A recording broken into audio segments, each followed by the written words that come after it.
여기서는 데이터를 분석하는 과정에 대해서 같이 한번 살펴보도록 하겠습니다. 데이터 분석을 하기 위해서는 맨 처음에 준비해야 될 것이 있습니다. 맨 처음에 준비해야 될 것은 데이터를 이제 사실은 준비해야 되겠죠. 준비하는 과정이고요.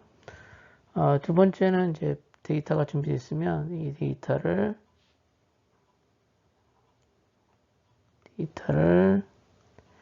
전처리하는 과정이 필요합니다.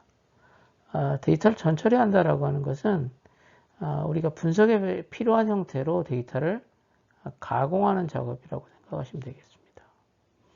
자, 그 다음에 데이터에 대한 내용을 이해하고요. 내용을 이해하고 데이터 간의 상관 관계들을 찾아보는 작업을 합니다. 그리고 마지막으로 데이터에 대한 분석을 했으니까요. 데이터에 대한 분석 내용, 데이터의 내용을 이해한다는 게 결국 이제 분석이니까요. 분석을 하고 최종적으로는 이걸 가시화를 하게 됩니다. 가시화. 우리가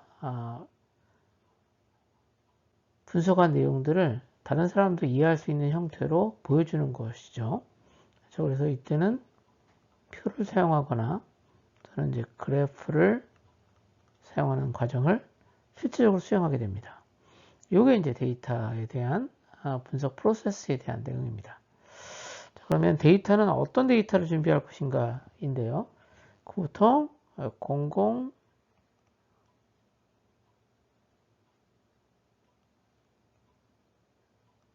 데이터는 공공 개방 데이터를 사용합니다. 자, 공공 개방 데이터를 사용하고요. 사실은 그 분석하는 과정을 이제 100이다라고 가정하면, 100이다라고 생각하면 사실은 여기 전 단계 데이터를 준비하는 작업하고 데이터를 전처리하는 과정이 70%에서 길게는 80%까지 차지합니다. 사실은 데이터를 준비하고 가공하는 과정을 통해서 우리가 그 최종적으로 무엇인가를 보여줄 것인가라고 하는 것을 다시 한번 생각도 하고 그 다음에 우리가 그 전처리를 하면서 우리가 원하는 자료가 없다 그러면 어떻게 할까요? 다시 데이터를 준비하는 과정을 반복해야 된다라고 알아두시면 되겠습니다.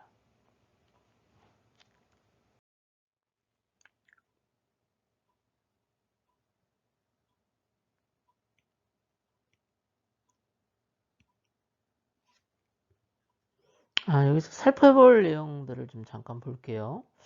여기서 맨 처음에 살펴볼 내용은 최근에 IT 기술이 어떤 형태로 변화되고 있는가에 대한 변화 트렌드를 살펴보겠습니다. 변화 트렌드를 살펴볼 거고요. 사실 그 변화 트렌드 중에서 가장 중요한 트렌드 중에 하나가 바로 뭐냐면 소위 얘기하는 것처럼 빅데이터라고 하는 겁니다. 데이터가 많다라고 하는 것을 의미하기도 하고요. 데이터가 매우 빨리 만들어진다라고 하는 얘기도 합니다. 그래서 데이터가 매우 빨리 만들어지는 속도에 대한 얘기고요. 그 다음에 얼마나 많은 데이터가 만들어지는가, 그리고 얼마나 다양한 형태의 데이터가 만들어지는가 라고 하는 부분들이 이제 사실은 빅데이터의 어떤 중요한 특징을 정하는 건데요.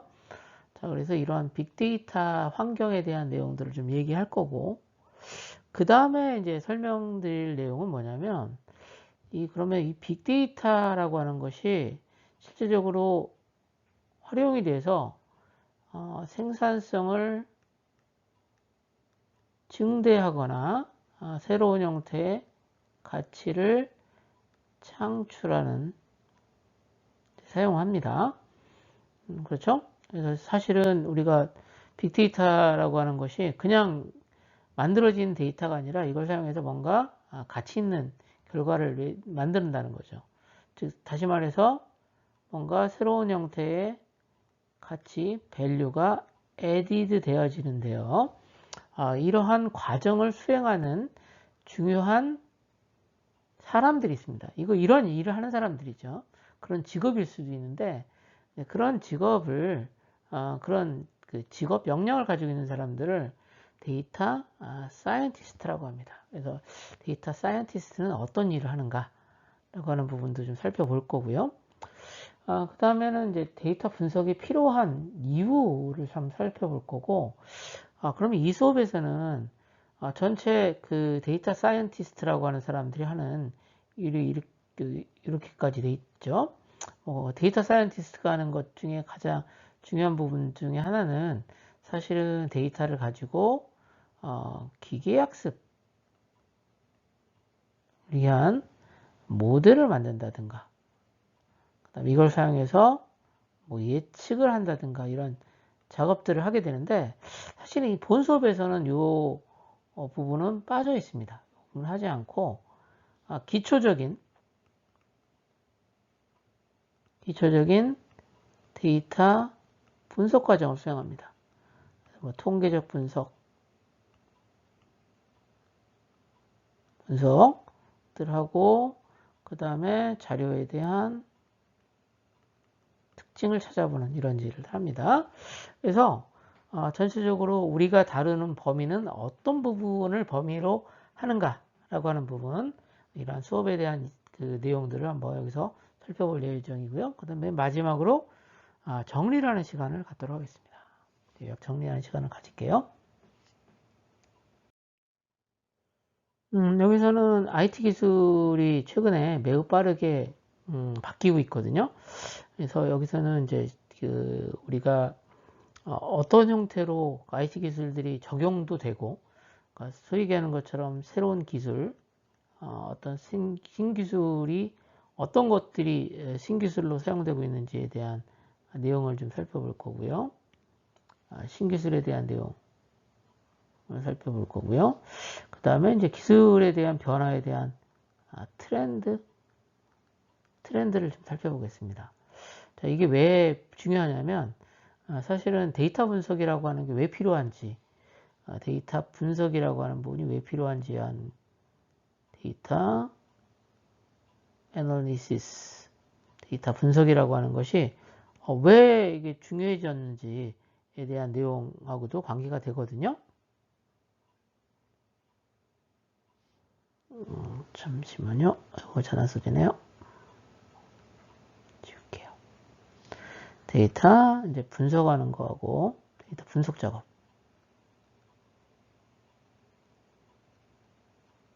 하고 새로운 기술 트렌드하고의 어떤 상관관계 이런 것들을 좀 살펴볼게요. 자, 이제 첫 번째 이제 여러분들하고 얘기하고 싶은 것 중에 하나는 뭐냐면 소위 얘기하는 것처럼 과학기술 분야에 있어서 데이터 홍수라고 하는 것이 중요한 트렌드로 자리 잡고 있습니다.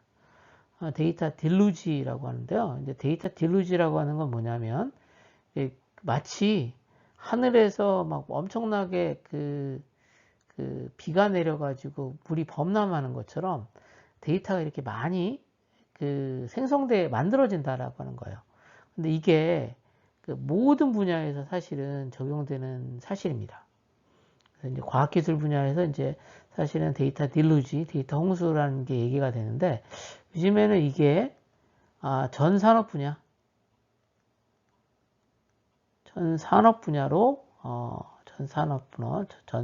전체 산업 분야로 이제 이게 파급되고 있다라고 하는 겁니다. 전체 산업 분야로 파급되고 있다라고 하는 거 알아두셔도 되겠고요. 자, 그래서 이 파급되어지는 효과가 되게 큽니다. 그래서 전체 산업으로 파급되고 있고요. 자, 그러면 과거에는 이런 데이터가 만들어지면 어땠나요? 데이터를 이렇게 보관을 했죠. 백업을 해가지고 가지고 있었는데, 그리고 필요할 때만 잠깐 사용을 했었어요. 그런데 최근에 보면 중요한 트렌드 중에 하나가 뭐냐면, 이걸 처리할 수 있는 어떤 물리적인 하드웨어 환경들이 잘 제공된다는 거죠. 그 중에 중요한 특징 중에 하나가 여기 있는 것처럼 멀티코어라고 하는 겁니다. 여러분들 그 CPU 보시면 CPU가 과거에는 뭐 그 처리할 수 있는 처리 유닛 단위를 이제 보통 코어라고 하는데, 코어가 이제 과거에는 하나였다가 이게 2개, 뭐 4개, 8개, 12개 늘어나고 있어요. 이게 무슨 얘기죠? 처리할 수 있는 성능이 점점 더 좋아지고 있다는 거죠. 그러니까 과거에는 어때요? 데이터가 많아도 이걸 처리하는 것을 생각하지 못했던 건데, 이제는 처리할 수 있다는 거죠. 그래서 병렬 처리할 수 있도록 하는 환경들이 만들어지고 있다라고 하는 거고요. 거기다가 요즘에 이제 GPU라고 하는 것들이 많이 활용됩니다. 자, 특히나 이 GPU는 소위 얘기하는 것처럼 기계학습, 뭐 딥러닝,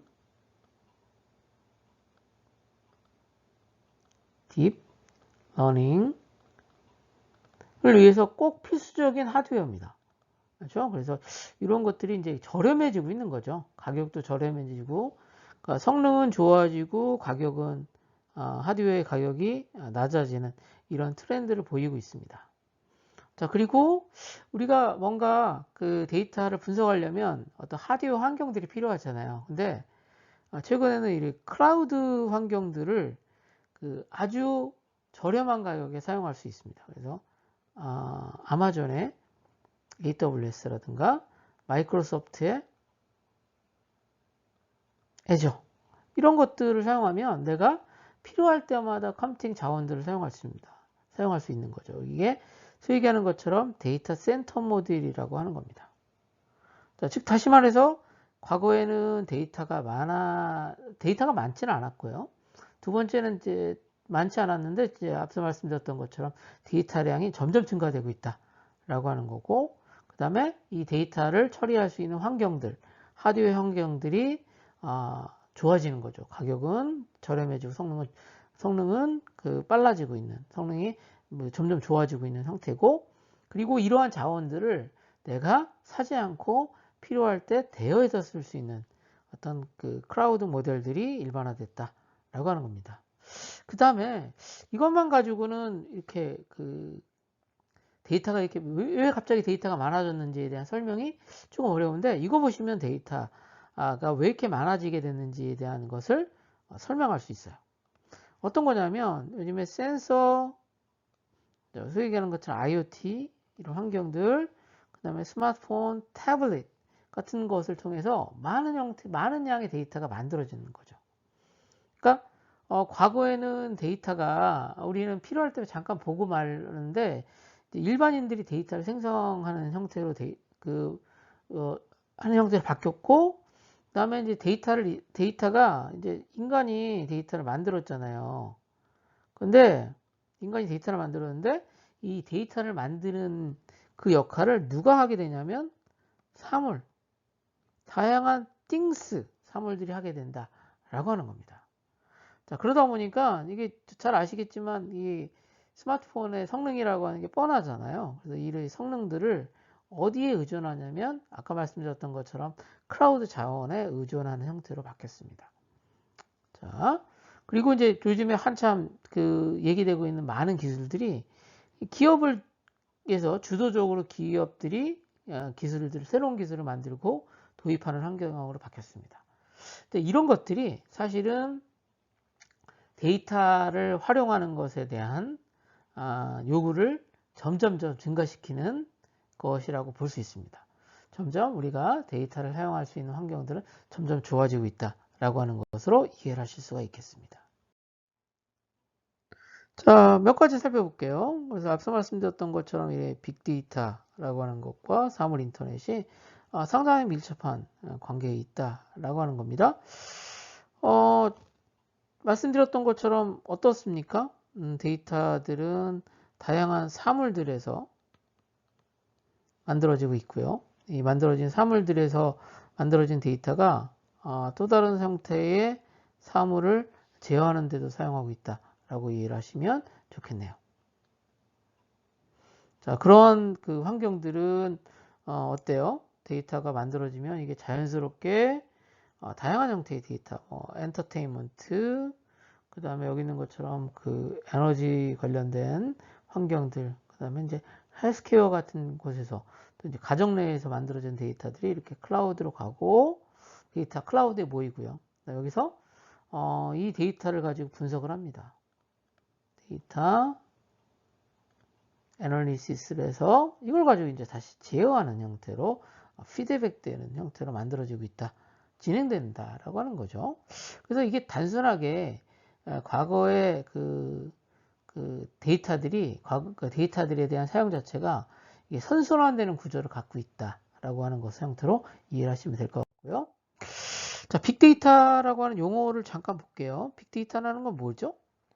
빅데이터라고 하는 것은 좀 간단히 말씀드리면 하나의 컴퓨터 시스템에서 처리하는 범위를 넘는 수준의 큰 데이터셋을 빅데이터라고 합니다. 그러니까 무슨 얘기냐면 과거에는 어때요? 과거에는 이 데이터가 과거랑 비교해 보면 과거에도 이제 빅데이터가 있었는데 빅데이터 양이 점점 커지는 빅데이터의 사이즈가 점점 커지고 있다라고 하는 형태로 이해를 하시면 될 것 같고요. 자, 그러면 이게 하나의 컴퓨터에서 처리할 수 없다라고 하면 어떤 거죠? 아까 얘기했던 것처럼 이것을 처리할 수 있는 병렬 컴퓨팅 환경들이 만들어지고 있는 거고요. 얼마만큼의 데이터가 만들어지는가 보면 지금 엄청나게 많은 데이터가 이렇게 만들어지고 있어요. 그래서 소위 얘기하는 것처럼 이렇게 요즘 구글 같은 데에서 하루에 만들어지는 데이터량이 여기 있는 것처럼 20페타 페타바이트입니다. 엄청나게 많은 데이터인데요. 뭐랑 비교해 보시면 알겠냐면 1페타 데이터 양이 우리가 13년 동안 영화, HD TV 비디오를 볼 수 있는 양입니다. 근데 그것의 20배를 구글에서 실질적으로 구글에서 처리를 한다는 거죠. 그러니까 그만큼의 데이터가 만들어진다라고 하는 것을 의미하는 거고요. 그리고 앞서 말씀드렸던 것처럼 이 빅데이터라고 하는 것이 과거에는 어느 정도를 빅데이터라고 했었냐면 1980년대예요. 그때는 여기 있는 것처럼 테라바이트 정도면 아주 큰 데이터였습니다. 근데 요즘 여러분들 보세요. 지금 우리가 2020년 이후인데요.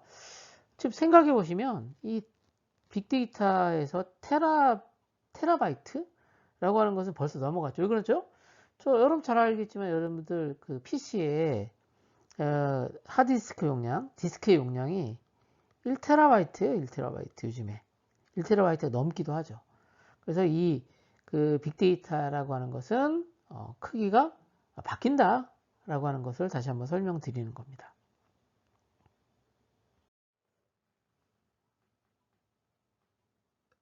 말씀드리면 데이터는 매우 빠르게 만들어지고 있는데요.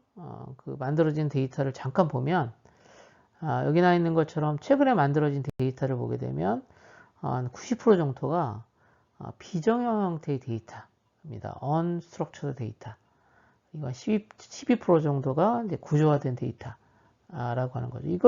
이것의 의미가 뭔지 잠깐 보면 지금 만들어지는 데이터들 보면 사진 같은 이미지 데이터, 그 다음에 이제 비디오 데이터, 또는 이제 사운드 형태의 데이터들이 많다라고 하는 것을 설명드리는 거고요. 자, 그 다음에 또 어떤 형태의 데이터들이 얼마만큼 만들어지는지를 잠깐 보면 양으로 볼게요. 여기 보면 지금 이게 2015년인 것 같아요. 여기 인간이 만든 데이터량이 지금 단위는 이게 제타바이트입니다. 제타바이트인데 이 양이 기하급수적으로 증가되는 것을 볼 수 있습니다. 기하급수적. 이게 선형적인 게 아니죠. 이게 선형적으로 증가되는 게 아니라 이게 익스포넨셜하게 증가된다라고 하는 것을 살펴봅니다. 그러니까 아까 얘기했던 것처럼 속도, 속도가 엄청나게 빠르다는 거죠. 무슨 속도? 데이터가 만들어진 속도가 엄청나게 빠르다라고 하는 거 알아두시면 되겠습니다. 자, 그래서 우리가 현재 어떤 시대에 살고 있는가를 설명하는 아주 그 대표적인 키워드가 여기 있는 것처럼 빅데이터 시대라고 하는 겁니다. 그래서 이제 데이터가 점점 많아져서 이러한 빅데이터가 어떤 그 기업의 어떤 그 관리, 매니지먼트를 위한 어떤 혁명을 이끌고 있다라고 하는 거고요. 그래서 여기 있는 것처럼 데이터는 데이터라고 하는 것은 우리가 살고 있는 디지털 시대의 어떤 새로운 석유와 같은 역할을 한다라고 하는 겁니다. 근데 재밌는 건 뭐냐면 우리가 이 석유를 그냥 쓸 수는 없습니다. 항상 정제를 해서 정제를 사용해야 되는데 그래서 데이터에 대한 처리가 중요하다라고 하는 거고요. 다시 한번 생각해 보면 정말 많은 그 센서들이 사용되고 있어요. 이게 여기는 그 세 개의 그림은 뭐냐면 그 포뮬러 1이라고 하는 그 자동차 경기가 진행되는 과정에서 각각의 그 센서를 통해서 얻어지는 데이터를 한번 본 거예요. 그러니까 이게 그 한 바퀴 돌 때마다 만들어지는 데이터들이 이렇게 많은 데이터가 이제 만들어진다는 거죠. 그렇죠?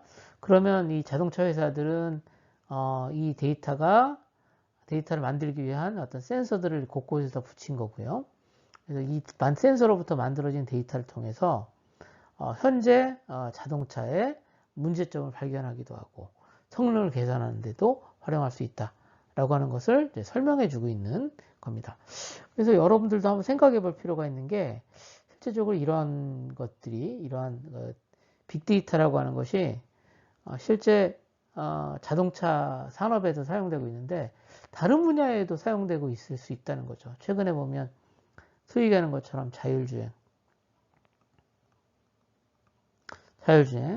자율주행의 가장 중요한 특징은 뭐냐면 무인화되어진 자동차의 운전입니다. 사람이 운전하는 게 아니니까요. 그럼 뭐예요? 외부에 대한 센싱도 하고 앞에 있는 차하고 통신도 하고 그리고 모든 것들이 이렇게 데이터를 수집하고 데이터를 처리하고 이 데이터를 가지고 컨트롤하는 그런 형태의 메커니즘이 매우 중요해지고 있다라고 하는 것을 여러분들이 이해하시면 되겠습니다. 자, 이러한 그 빅데이터 환경에서 이러한 데이터를 효율적으로 다룰 수 있는 형태의 학문 분야가 만들어졌습니다. 그 이름은 뭐냐면 여기 있는 것처럼 데이터 과학이라고 하는 겁니다. 데이터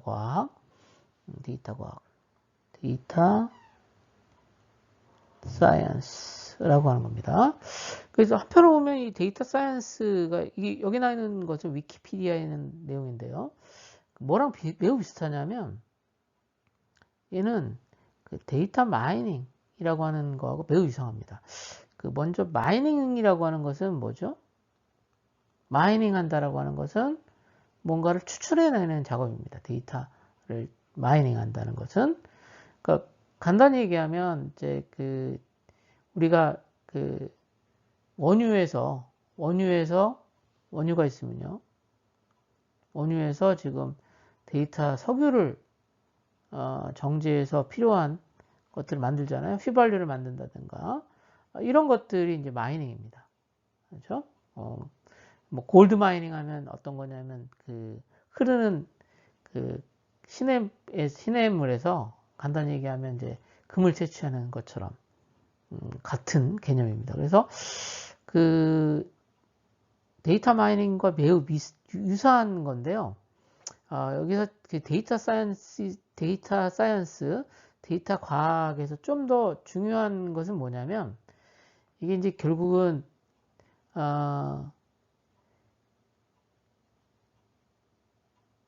다양한 형태의 데이터를 지식이라든가 로부터 필요한 지식과 인사이트를 추출해내는 과정이다 라고 하는 거고요. 그래서 그런 측면에서는 데이터 마이닝과 비슷한데 사실 좀 또 포괄적인 겁니다. 그러니까 한편으로 보면 데이터 과학에는 데이터 마이닝도 포함되어 있어요. 그래서 뭐 다양한 형태의 과학적인 방법, 프로세스 알고리즘, 시스템을 동원하는 융합 분야다라고 정의를 하고 있습니다. 그러니까 무슨 얘기냐면 데이터 마이닝은 사실은 원래는 데이터 베이스에서 출발한 거거든요. 그러니까 한편으로 보면 정형화되어진 데이터를 다루는 분야였어요. 그렇죠? 근데 여기다가 이제 그 데이터 베이스에다가 소위 얘기하는 것처럼 인공지능 기술들이 이제 결합이 돼서 그 새로운 형태의 그 지식을 추출하는 과정이었는데 그 데이터 사이언스라고 하는 것은 이걸 다 포함하는 포괄하는 내용이다라고 알아두시면 되겠고요. 그러니까 데이터 사이언스는 그 좀 단순하지가 않습니다. 이게 되게 포괄적인 거기 때문에 여기에는 뭐 통계학도 들어가 있고요. 우리 수업에서 다루는 데이터 분석도 들어가 있고, 소위 얘기하는 것처럼 머신러닝 같은 것들을 다 포함하는 통합하는 개념으로 여러분들이 이해하시면 되겠습니다. 그렇죠? 그래서 그 소위 얘기하는 것처럼 뭐 수학, 통계, 그 다음에 컴퓨터 사이언스, 그 인포메이션 엔지니어링, 인공지능에서도 패턴 인식, 기계학습, 데이터 마이닝, 데이터베이스 이런 거 다 포함하고 있다라고 하는 것으로 이해를 하시면 되겠고요. 그래서 한편으로 보면 얘는 그 다양한 그 기존에 있는 학문 분야하고 융합됩니다.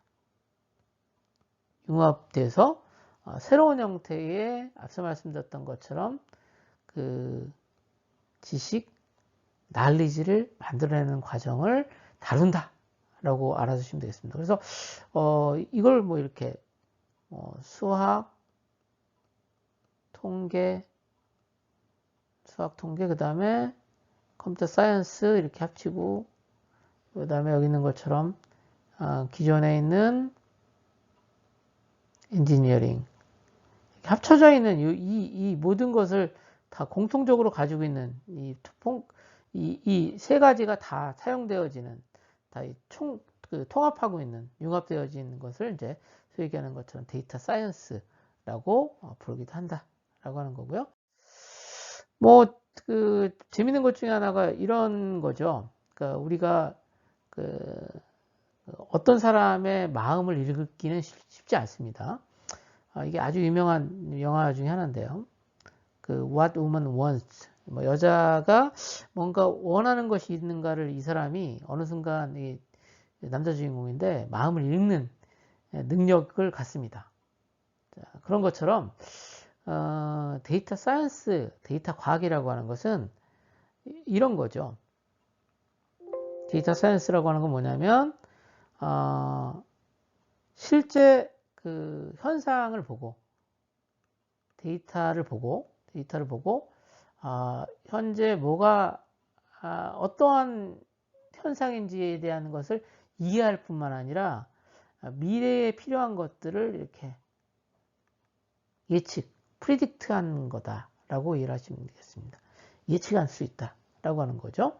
뭐 재밌는 것 중에 하나가 여기 있는 건데요. 타겟이라는 미국의 이제 그 마트입니다. 마켓이죠. 마트인데요. 여기서 이제 어떤 일이 있었냐면 어떤 10대 소녀가 이제 물건을 사는 것을 봤어요. 어떤 물건을 사는가를 확인한 다음에 이 사람한테 이 10대 소녀한테 어떤 물건을 추천해 줬냐면 그 임신부 그렇죠? 임신부가 아니라 임산부죠. 임산부에 필요한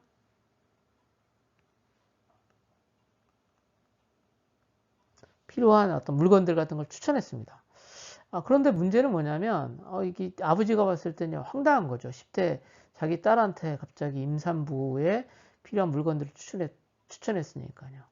근데 이게 결국은 어떻게 해서 임산부한테 필요한 그 물건을 추천한 거냐면 데이터를 가지고 추천한 건데 나중에 보니까 실제 이 10대 소녀가 학생인데 실제 임신을 했던 겁니다. 그래서 실제적으로 그 데이터를 가지고 현재뿐만 아니라 가까운 미래의 어떤 변화들 같은 것을 예측할 때 사용할 수 있는 기술로서 데이터 사이언스, 데이터 과학이 사용된다 라고 하는 것으로 이해를 하시면 되겠습니다.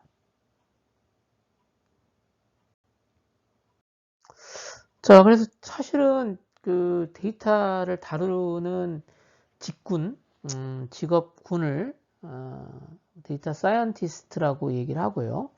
근데 현재 이 데이터 사이언티스트는 상당히 부족한 상황입니다. 왜냐하면 여러 분야에서 그 데이터를 활용하는 요구가 증가되고 있지만 실제적으로 이러한 것을 처리할 수 있는 인력은 상당히 부족한 상태입니다.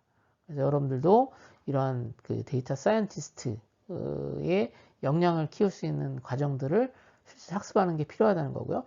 이게 데이터 사이언티스트가 그 1980년대, 90년대 미국의 월스트리트에서의 금융 분석가하고 맞먹을 만큼의 역할을 할 거다라는 거죠. 지금 여러분들 지금 아시겠지만 그 엄청나게 많은 그 업무들을 처리하는 데 있어서 사람이 하지 않고 이제 이 기계가 하잖아요. 그러면 이 기계가 하기 위해서 뭔가 기계한테 뭔가 학습을 할 수 있는 데이터를 만들어주거나 데이터를 분석할 수 있는 사람이 꼭 필요하거든요. 그런 역할을 하는 게 이제 데이터 사이언티스트라고 하는 거고요. 그래서 이거는 뭐 그 저널의 제목입니다. 약간은 도발적인 제목인데요. 여기 나 있는 것처럼 데이터 사이언티스트라고 하는 직업 자체가 21세기, 우리가 지금 살고 있는 21세기에 아주 핫한 직업이다 라고 하는 것을 설명해 주고 있는 겁니다.